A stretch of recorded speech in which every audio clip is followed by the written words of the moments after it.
Bismillahirrahmanirrahim. Assalamualaikum warahmatullahi wabarakatuh. Perkenalkan, nama saya Desmati Radinaldi dari Sosiologi B semester 4. Dalam video ini saya akan menjawab soal-soal UTS mata kuliah Sosiologi Budaya. Langsung saja, lalu ke soal yang pertama. Jelaskan oleh Anda sosiologi budaya. Oke, Sosiologi itu merupakan ilmu sosial yang mempelajari tentang perilaku sosial, baik itu hubungan individu dengan individu, hubungan individu dengan kelompok, ataupun hubungan kelompok dengan kelompok. Kemudian kedua itu budaya. Budaya itu merupakan seluruh kompleks yang mencakup pengetahuan, kepercayaan, seni, hukum, moral, adat istiadat, dan setiap kemampuan lain dan kebiasaan yang diperoleh oleh manusia di dalam sebagai anggota masyarakat. Kemudian sosiologi budaya merupakan subdisiplin ilmu sosiologi ataupun cabang dari sosiologi yang fokus mempelajari aspek kultural atau budaya masyarakat sebagai objek kajiannya. Nah, itu dia sosiologi budaya. Kemudian lanjut ke nomor yang kedua. Pendidikan dalam perspektif budaya merupakan transmisi, transaksi, transformasi, dan sosialisasi budaya. Jelaskan dan berikan contohnya masing-masing. Oke, transformasi yaitu mengubah rupa, bentuk, sifat, fungsi, dan sebagainya, mengalihkan atau mengubah struktur dasar menjadi struktur lahir dengan menerapkan kaidah transformasi. Oke, jadi transformasi ini contohnya itu seperti ketika nenek moyang kita ini dulu agamanya itu kan belum Islam, sehingga mereka ini banyak istilahnya itu menganut atau menyembah roh-roh terdahulu mereka gitu kan, roh-roh nenek moyang.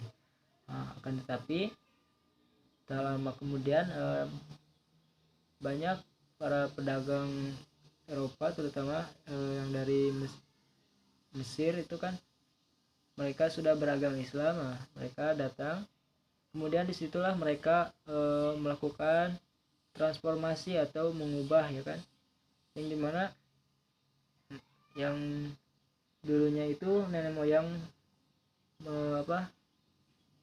menyembah roh-roh nenek moyangnya, itu menyembah roh-roh terdahulu mereka. Kemudian karena banyak para pedagang Islam, para pedagang Muslim ini yang beragama Muslim, di sini mereka memperkenalkan sebuah agama Islam, dan di sini pun tidak ada paksaan, sehingga mereka atau para nenek moyang kita ini banyak yang ikut masuk ke dalam agama Islam, seperti itu. Kemudian yang kedua ada transmisi, yaitu pengiriman atau penerusan pesan dan sebagainya dari seorang kepada orang lain. Nah, ini bisa contohnya itu seperti warisan budaya dari nenek moyang, ya kan, seperti halnya sebuah permainan yang dulunya ini merupakan sebuah kebudayaan, seperti permainan ampar-ampar pisang, seperti itu. Nah, itu adalah sebuah permainan terdahulu yang biasanya diturunkan turun-temurun di sebuah pedesaan, tetapi di zaman sekarang hal ini sudah tidak ada karena banyaknya permainan baru gitu kan. Jadi permainan seperti permainan kebudayaan seperti itu sudah tidak ada, sudah sulit untuk ditemukan lagi.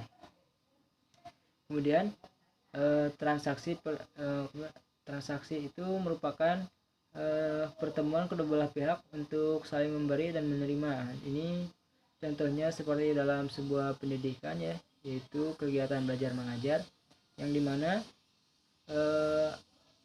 adanya sistem saling memberi dan menerima, dimana yang memberi ini adalah seorang guru, yang dimana seorang guru itu memberikan ilmu pengetahuan, memberikan wawasan terhadap muridnya, dan dimana muridnya ini merupakan yang menerima ilmu tersebut.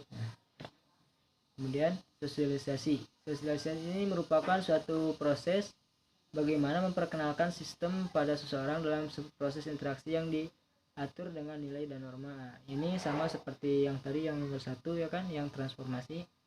yang dimana proses transformasi ini diperkenalkan dengan menggunakan sistem sosialisasi. Mereka memperkenalkan tadi agama Islam kepada para pendahulu kita, itu kepada nenek moyang kita. Mereka memperkenalkan agama Islam tanpa adanya sebuah paksaan ataupun apa, jadi sehingga adanya saling menguntungkan, tidak adanya saling merugikan. Jadi banyak nenek moyang kita yang masuk masuk ke dalam agama Islam gitu. Kemudian lanjut ke soal yang nomor 3. Terdapat dua teori besar yang digunakan sebagai pendekatan sosiologi dalam memahami budaya, yaitu pertama pendekatan struktural fungsional dan yang kedua itu pendekatan kritis. Oke, jelaskan masing-masing. Oke, yang pertama pendekatan struktural fungsional. Pendekatan ini mendapat inspirasi dari sosiolog Perancis yaitu Émile Durkheim, yang dimana menurut Durkheim ini culture atau budaya baik yang bersifat material maupun imaterial sama-sama berperan penting dalam menjaga soliditas dan soliditas kelompok. Kemudian yang kedua itu ada pendekatan kritis, yang dimana pendekatan ini mendapat inspirasi dari pemikiran sosial Karl Marx, yang dimana menurut Karl Marx itu culture atau budaya merupakan instrumen atau alat dominasi pihak berkuasa atau mayoritas terhadap pihak yang didominasi atau minoritas yang lemah. Selain itu, budaya juga dapat menjadi sarana perlawanan fisik atau ideologis pihak yang didominasi kepada pihak yang mendominasi. Oke, lanjut ke nomor 4. Jelaskan dengan contohnya. Yang pertama, nilai, norma, dan kearifan lokal. Oke, nilai. Nilai ini memiliki arti segala sesuatu yang dianggap baik dan buruk di dalam masyarakat. Nilai bisa kita jadikan sebuah dasar pertimbangan untuk menentukan sikap dan juga dalam mengambil sebuah keputusan. Nilai sosial akan ditentukan dari kebudayaan masyarakat, sehingga inilah yang bisa menyebabkan adanya perbedaan dari nilai di antara kelompok masyarakat. Oke, jadi intinya nilai itu merupakan sebuah alat pengukur atau alat tolak ukur, yang dimana nilai ini akan mengukur baik atau buruknya perilaku kita di dalam lingkungan masyarakat. Seperti itu. Contohnya, ketika kita berbuat baik di dalam lingkungan masyarakat, maka masyarakat pun akan menilai atau menganggap kita itu sebagai sesuatu hal yang baik. Lain lagi, jikalau misalkan kita berbuat sesuatu hal atau berperilaku buruk, maka masyarakat pun akan menilai kita itu sebagai sesuatu hal yang buruk. Lanjut, yang kedua itu ada norma, ya kan? Norma itu merupakan seperangkat aturan atau berupa perintah atau larangan yang ditetapkan berdasarkan kesepakatan bersama, yang bersifatnya tegas dan jelas dan beda dengan nilai. Tentu saja karena norma ini adalah sebuah aturan yang sifatnya itu memaksakan. Misalnya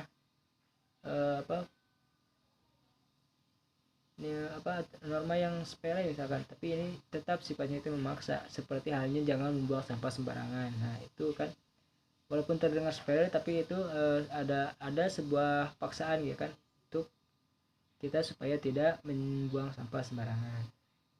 Kemudian ada kearifan lokal. Kearifan lokal ini berasal dari dua kata, yaitu kearifan yang artinya wisdom dan juga lokal yang artinya itu setempat. Sementara wisdom itu artinya bijaksana. Jadi kearifan lokal ini dapat dikatakan sebagai gagasan atau pandangan yang bersumber dari sebuah tempat yang di dalamnya terdapat sifat bijaksana atau nilai-nilai baik yang tertanam, diyakini dan dianut oleh suatu masyarakat secara turun-temurun. Itu contohnya seperti cinta tanah air, kemudian mengutamakan kebersamaan seperti gotong royong seperti itu, kemudian saling menghormati dan juga saling tolong menolong.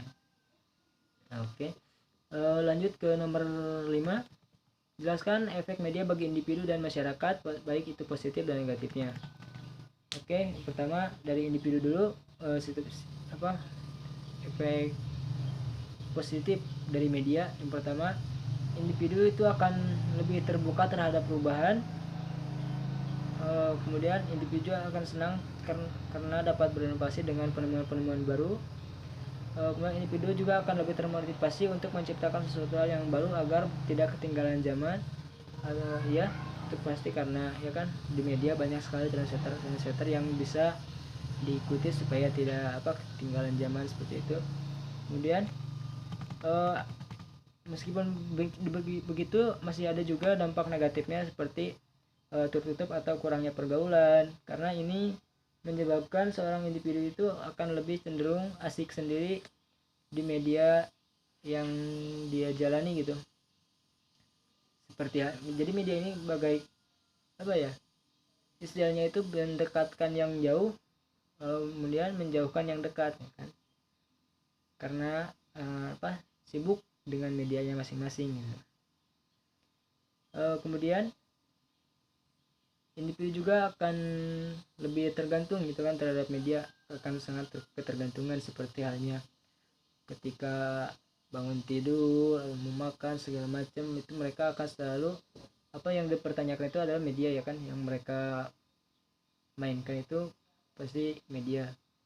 Jadi misalkan ketika mereka sedang makan, nah di situ mereka seperti